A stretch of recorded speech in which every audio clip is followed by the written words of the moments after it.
India ने मेरा ख्याल है आवाज कि बढ़ाएगा नॉर्मल परफॉर्मेंस हाँ बांग्लादेश की जो बैटर है ना 5 आउट होने के बाद जो उन्होंने 154 रन की पार्टनरशिप करी हाँ उन्होंने बहुत शानदार परफॉर्मेंस दी है। सही है क्योंकि इंडिया टॉप की टीम है, उनके सामने इस तरह कमबैक करना यानी कह सकते हैं कि अगरचे रिजल्ट तो इंडिया के हक में रहा लेकिन अब हो चुका है और भारत ने ये मैच जीत लिया है। मैं ये तो नहीं बोलूँगा कि भारत ने ये मैच बहुत आसानी से जीता है, हालांकि भारत बांग्लादेश को 100 रन के अंदर भी ऑल आउट कर सकता था अगर रोहित शर्मा वो कैच ड्रॉप ना करते। हालांकि मैं सोच रहा था कि बांग्लादेश की टीम कुछ रन बनाए जिससे कि हमारे रोहित शर्मा विराट कोहली को कुछ मौका मिले और शायद वो थोड़ा सा बैटिंग उनकी प्रैक्टिस हो, और ऐसा कुछ हुआ। प्रैक्टिस करने का मौका मिला, रोहित शर्मा ने कुछ बेहतरीन शॉट मारे, विराट कोहली भी सैड हो चुके थे और उसके बाद आउट हो गए।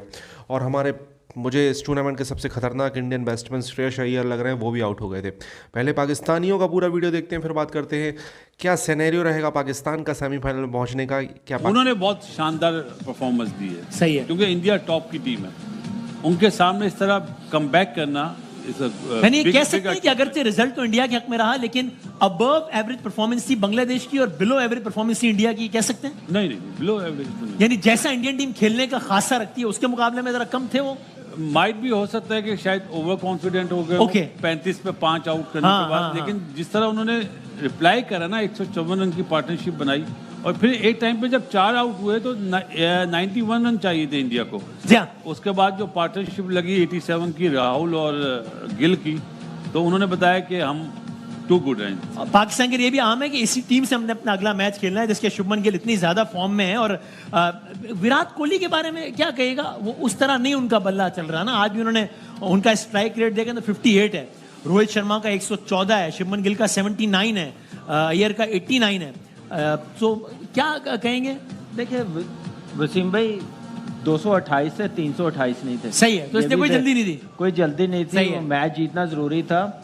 समटाइम ना आपको कंडीशन को रिस्पेक्ट देनी पड़ती है। ठीक है 228 विकेट ऐसी नहीं थी कि आप इजीली शॉट्स खेले। अभी ऊपर से रोहित शर्मा जो 41 रन बना के गया है वो भी एक बड़ा एज मिला, लेकिन मैच्योरिटी जो टेम्परामेंट 2019 के बाद जो मेरे ख्याल से स्लो 100 हुआ इंडिया की तरफ से वो शुभमन गिल ने आज बनाया है। जितनी तेज क्रिकेट हो रही लेकिन आज डिमांड थी, आउट हो गए थे रोहित शर्मा, अय्यर आउट हो गए थे, वहाँ पे खड़े होना और 100 करना, मैच जितवा के जाना बड़ा ज़रूरी था। बड़े कम टाइम पे ना इसने अपने आप को सुपरस्टार बना लिया है। ठीक है, बड़ी ज़बरदस्त परफॉर्मेंस, मैच विनिंग। और मैच ये नहीं है कि बांग्लादेश अच्छा नहीं खेले, ये बिलो एवरेज बांग्लादेश को क्रेडिट देना चाहिए। जैसे तौहीद ने 100 बनाया, जाकिर अली ने 68 रन बनाए, सही है। उस वक्त डिमांड थी कि वो पार्टनरशिप लगे, लेकिन अच्छा एक्सपीरियंस बांग्लादेश की क्रिकेट के लिए, तौहीद के लिए, क्वालिटी बॉलिंग टॉप टीम के खिलाफ जो उसने 100 बनाया उनके लिए अच्छा होगा। हम जरा पाकिस्तान में बात करते हैं, इससे पहले बस आप ये एक मंजर देख लीजिए, फिर हम आते हैं पाकिस्तान के हवाले से कुछ खबरें, तफसीरें, तज्जिया। आज एक तारीखी मूवमेंट हो सकता था इंडियन बॉलर अक्षर पटेल के लिए। चैंपियंस ट्रॉफी जो कि 1998 से खेली जा रही है, 8वां एडिशन है, उसमें अब तक एक हैट्रिक है, सिर्फ और सिर्फ 2006 में बनी है, if I am not wrong, West Indies ने। 2006 में एक ही हैट्रिक है, आज दूसरी हैट्रिक होने वाली थी और तीसरी बॉल पे यानी कि कैच हाथ में आ गया और कैच छूट गया रोहित शर्मा से। अक्षर पटेल से बाद में पूछा भी गया कि आपको कैसा फील हुआ? बहुत बड़ा एक माइलस्टोन होता है जो कभी कभी आया था और वो मिस हो गया। तो आप जरा वो मंजर देखें, पहली बॉल पे आउट, दूसरी बॉल पे आउट और तीसरी बॉल पे कैच छूट गया। एक हिस्टोरिक मोमेंट अक्षर पटेल के लिए होते होते रह गया। आई फील बैड फॉर अक्षर पटेल। हम सबको यहाँ पे वो कि यार ये बेशक इंडियन टीम का है लेकिन हमारे क्रिकेट की जबान में देखें तो लेकिन ये एक चीज है, अगर ये कैच होता था बस में कितना टोटल बनाना था बांग्लादेश ने, मैच और वो हो जाता, लेकिन 40 लेकिन एक और बाद में उन्होंने कहा बॉलर ने कि मुझे तो लगा कि कैच हो गया है, फिर उन्होंने कहा और फिर उसको तो ये चैंपियंस ट्रॉफी अभी दे दे उस बंदे को जिसने फखर को चौथे नंबर पे भेज दिया। अब जनाब अगर पाकिस्तान की तरफ आए तो एक अहम तरीन डेवलपमेंट ये हो गई, शाहिद हाशमी साहब ने कल ही हमें इंडिया तो दे दिया था कि इंडिया के खिलाफ फखर जमान हिस्सा नहीं होंगे चैंपियंस ट्रॉफी का, शायद मोस्ट प्रोबेबली ये इंडिया दे दिया था उन्होंने। मत भूलिए वही फखर जमान है जिस चैंपियंस ट्रॉफी की हम बात करते हैं, जिस भारत के खिलाफ इनिंग्स की बात करते हैं, इसी फखर जमान ने लीड किया था, इससे पाकिस्तान को बड़ी उम्मीदें थी। बहरहाल अब वो हिस्सा नहीं होंगे चैंपियंस ट्रॉफी का पाकिस्तान की साइड से। पहले आप देख लीजिए फखर जमान ने खुद क्या ट्वीट किया। I feel very bad for Fakhar Zaman. कहते हैं, representing Pakistan on the biggest stage is an honour and dream of every cricketer in this country. I have been privileged enough to represent Pakistan multiple times with pride. Unfortunately, I am now out of ICC Champions Trophy 2025. But surely, Allah is the best planner. Grateful for the opportunity. I will be backing our boys in green from home. This is only just the beginning. The comeback will be stronger than the setback. Pakistan जिंदाबाद, ये कहते हैं फखर जमान। अब फखर Zaman is officially out. Imamul Haq is officially इन। इमाम के हम जरा stats दिखा सकते हैं? इमामुल हक जिन्होंने अब तक 71 इनिंग्स खेली हैं वनडे में, 3138 रन हैं औसतन। उन्होंने जितने मैच खेले हैं उसमें 50 रन बनाए औसतन, 48.27 एवरेज है टू बी प्रिसाइज, और तकरीबन 80 का स्ट्राइक रेट है। गोज विदाउट सेइंग, हम जितने भी नंबर्स बता रहे होते हैं आपको राउंड ऑफ करके बता रहे होते हैं, तो 80 का स्ट्राइक रेट, 50 का एवरेज। क्या शाहिद भाई ये कितनी बुरी खबर है फखर जमान का आउट हो जाना पाकिस्तान से इंडिया के खिलाफ मैच से पहले? धचका है, बहुत बड़ा धचका है पाकिस्तान के लिए। एक तो आप पहला मैच हार गए, स्लो ओवर रेट पे आपको फाइन हो गया, तीसरा धचका फखर जमान का हो गया। इम्पैक्ट प्लेयर है, कभी भी मैच का नक्शा बदल देता है, और इंडिया के खिलाफ जो 2017 के फाइनल की सेंचुरी हो तो कोई भी नहीं भूल सकता, इवन इंडियंस भी उसको याद रखते हैं।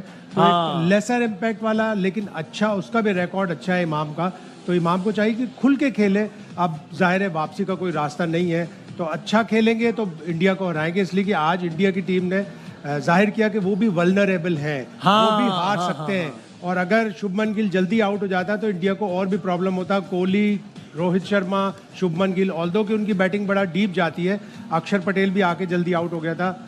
तो दुबई में जब भी इंडिया की टीम खेलेगी उसके बैक ऑफ द माइंड ये रहेगा 2021 में वो सेमीफाइनल में नहीं पहुंचे, सही है। 2021 में पाकिस्तान से पहली दफा हारे किसी भी वर्ल्ड कप में, दोनों दफा उनकी खवातीन की टीम बुरी तरह फ्लॉप हुई, सेमीफाइनल में नहीं गई। इमर्जिंग एशिया कप में दोनों दफा उनकी टीमें, एक दफा बांग्लादेश से हारी, दूसरी दफा बांग्लादेश से फाइनल में हारी। वो अच्छी यादें नहीं। लेकिन जब आप वल्नरेबल कह रहे हैं तो बासित भाई जरा डिसएग्री करते हैं कि इंडिया की टीम को वल्नरेबल कहना, आप कह रहे हैं ठीक है नहीं, वो आज की परफॉर्मेंस से वो असिस्ट कर रहे थे आज पिच को। जब रोहित शर्मा ने टॉस के बाद इंटरव्यू दिया ना, हाँ, तो उसने बोला कि हम देखेंगे लाइट्स में किस तरह बैटिंग की जाए। Right, okay. और सबसे बड़ी बात है, अगर जो मैच खत्म हुआ उसके बाद गौतम गंभीर, जडेजा पिच पे खड़े हुए थे, ऑल राइट, और क्यूरेटर से बात कर रहे थे क्योंकि अगले मैच के, हाँ ओके। तो ये कीननेस है कि वो ये वाला मैच भूल गए, वो अब अगले की मैच का सोच इस पर आप तीनों का इत्तेफाक है कि अब जब फखर आउट हो ही गए तो इमाम से अच्छा मुतबादिल नहीं हो सकता था। आप तीनों का ख्याल यही है। आपका भी ख्याल है बासित भाई? नहीं, नाम ऑलरेडी सिस्टम का हिस्सा है, मतलब वो तो पहले से नाम चल रहा था। सही है, पहले तो इमाम का की ही ऑब्वियस सिलेक्शन बनती थी, ऐसे ही सबका ख्याल है। अभी मैच के सामने रखते हुए बड़ा इमाम इंपॉर्टेंट मैच है। अब जनाब पाकिस्तान को जाहिर है नजरें अगले मैच पर रखनी है, लेकिन पिछले मैच में क्या कुछ हुआ है इस पर लोग हैरान भी हैं, परेशान भी हैं। जरा हम लोगों के तासुरात दिखाने से पहले आपको दिखाते हैं कि कुछ साबिक क्रिकेटर्स पाकिस्तान की इस हार को कैसे देखते हैं और इस पर क्या राय रखते हैं, क्यों हारा, कैसे हारा, क्या हुआ, दिखाएं जरा। रिजवान को as a captain Saud Shakeel की बजाय खुद लीड करना चाहिए था, ओपन करनी चाहिए थी। I still am trying to get my head around some of the innings played by some of their senior batters. Seriously, it was just unbelievable. गलतियां बहुत की, चाहे वो बैटिंग ऑर्डर में हुई हो, चाहे वो टॉस पे हुई हो, चाहे वो स्पिन को ना यूज करके हुई हो, तो आई थिंक वो ज्यादा गलतियां हैं रिजवान से। और जब आप इस बॉलिंग कॉम्बिनेशन से खेलेंगे तो you are always catching up the game. वो एक बहुत बड़ा जो है वो आपको ऑप्शन नहीं छोड़ता, तो आपको अपने वो जो आपका 5th और 6th बॉलर है वो आपको लेके ही आना है। आज उसने 60 रन किए, आज मुझे वो आउट ऑफ फॉर्म लग रहा था, आज उससे खेला ही नहीं जा रहा था कि इतना बड़ा प्लेयर है कि अगर आप बाउंड्रीज नहीं मार रहे तो एटलीस्ट आप डॉट बॉल भी तो ना।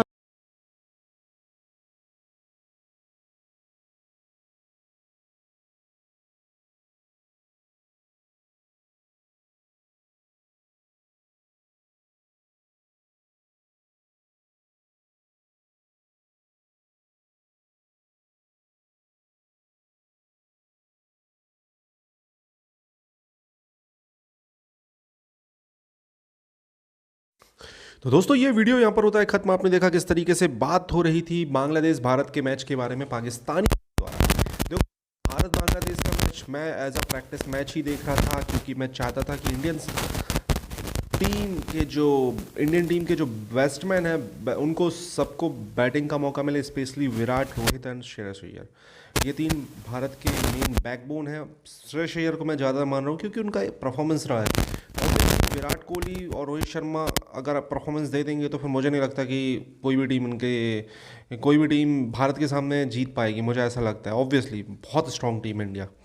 तो ऐसे ही कुछ हुआ, रोहित शर्मा ने धाकड़ शुरुआत की। रोहित शर्मा काश 2019 या मतलब आज से 5-6 साल पहले वाले रोहित शर्मा आ जाएं।